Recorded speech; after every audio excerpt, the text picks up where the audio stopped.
Hey, what's going on, guys? You're watching Sneaker News on YouTube, and today we're unboxing the Air Jordan 35. Before we get into these brand new shoes, just do us a quick favor. Please hit the subscribe button if you haven't yet. We're trying to deliver videos as regularly as possible. And of course, drop a comment below if there's a certain shoe you'd like us to unbox. So the Air Jordan 5, 35 shoes in the legacy. It's a number that will probably never be matched. Maybe LeBron James could hit that mark, maybe KD, who knows, but 35 Air Jordan shoes is a pretty incredible number, and to create a brand new shoe every year is a huge challenge. So before we jump into the 35, we just want to go over the basic release dates. This colorway, known as the Center of Gravity colorway, will officially release in the US on October 17th, and there's a retail price of $180. So as we mentioned before, designing the 35th Air Jordan or any Air Jordan shoe is just a huge challenge. I mean, there's a lot of weight that comes with an Air Jordan shoe. Of course, it's never really going to stand up to the legacy of the past models because they've gone on to become, a huge lifestyle movement. But the newer Air Jordans are built specifically for performance, and who knows, maybe 10, 20 years down the line, people will be rocking the later models casually. We never know, but designing a shoe built to hold the Air Jordan name is a huge challenge. And that's not just for Air Jordans. That also includes Nike LeBrons, Kobe's, KD's. I mean, these guys are going to go down as the greatest players to ever play. So even designing shoes for those guys is a huge challenge. But for the Air Jordan, it's just kind of on that extra level. And that's why they're judged so harshly.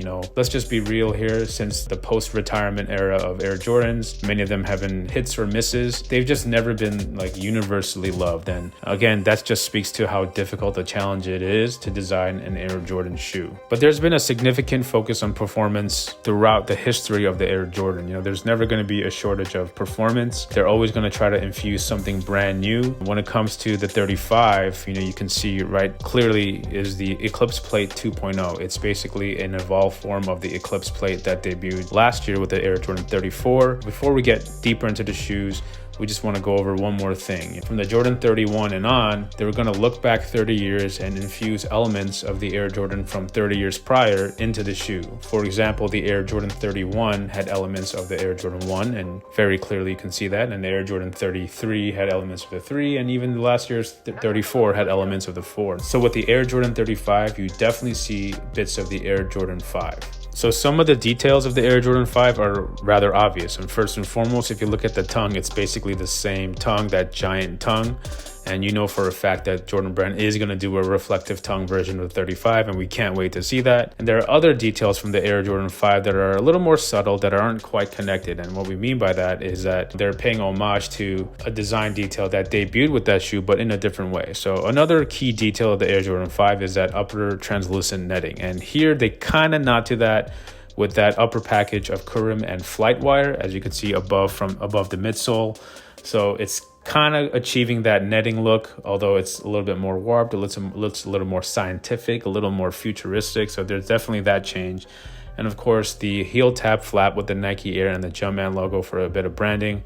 We personally think that's kind of unnecessary, but they just decided to add that anyway. And it's totally fine, but it's just kind of a detail that doesn't really need to be added. But overall, the shoe looks brand new, and especially when they launch it with a colorway as energetic and vivacious as the Center of Gravity, it's gonna look different. And a lot of people have called these the Nerf colorway, and if you remember the Nerf KD4s, the colorways are almost exactly the same. But the real champ here is the Eclipse Plate 2.0. Like we said, it's an evolved form of the Eclipse Plate 1.0. They're looking to contain, they're looking to stabilize, they're looking to reduce weight and create a propulsive effect. Now they've scooped it up higher so it kind of hugs the bottom of your foot a little bit better. The plate itself is a little bit shorter. There were some issues with the 34 where the forefoot area of the Eclipse Plate would start to crack a little bit under pressure, but it seems that they're addressed that issue by making it shorter so there's less stress at the forefoot. And instead of just adding a 4-foot zoom, they added large zoom backs at the forefoot and the heel. So just that package alone, 4-foot heel zoom, Eclipse Plate in the middle, these are going to perform really well. And Jordan Brand has kind of really been very tied to full length zoom for a while. I mean, these aren't quite full length, but comparted in the front and the back with the flight plate and the Jordan 28. But that package just always seems to work, and players seem to, in the NBA particularly, they want to stick to that 4-foot and heel. So again, great cushion efficient packaging.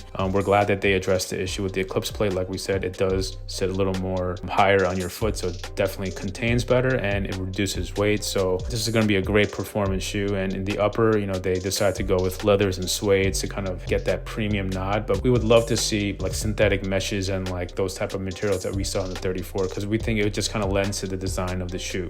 In terms of a debut, you guys already saw it.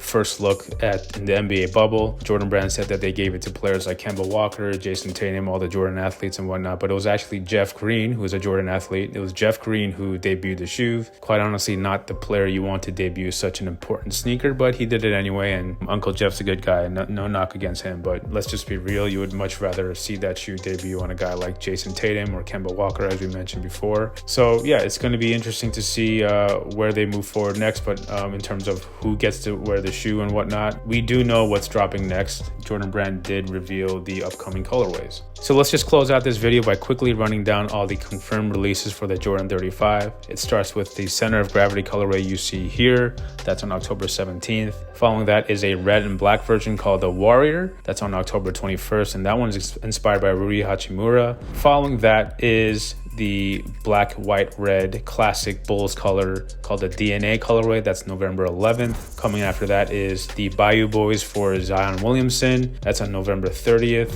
And there is a Morpho colorway inspired by the Morpho Butterfly, and that's for Guo Ailun in China, and that's going to drop on December 24th in Greater China. And of course, on the collab front, there is that Fragment Design Air Jordan 35 that's also dropping in late October. So again, we hope you enjoyed this quick look at the Air Jordan 35. They look really great in hand and they're really lightweight. So if you're a hooper, this is definitely like a no-brainer type of shoe. The launch colorway is very bold. So, you know, it's either like going to be you love it or you hate it. And you know what? Designers kind of want that response. They're not looking to make a shoe that everyone's going to love, because if you're trying to make a shoe that everyone will love, it's going to look like a Roshi. Let's be real, right? You want something that's really bold, very experimental, very reaching, and this is definitely that. And Air Jordan enthusiasts and ballers would definitely like this shoe. So yeah, let us know in the comments if you would consider wearing these for hooping, if you would consider wearing these for casual wear. We'd like to know what you want to say, so please drop us a comment. We do read them all. So again, thank you for watching. Please hit that subscribe button and we'll catch you in the next video.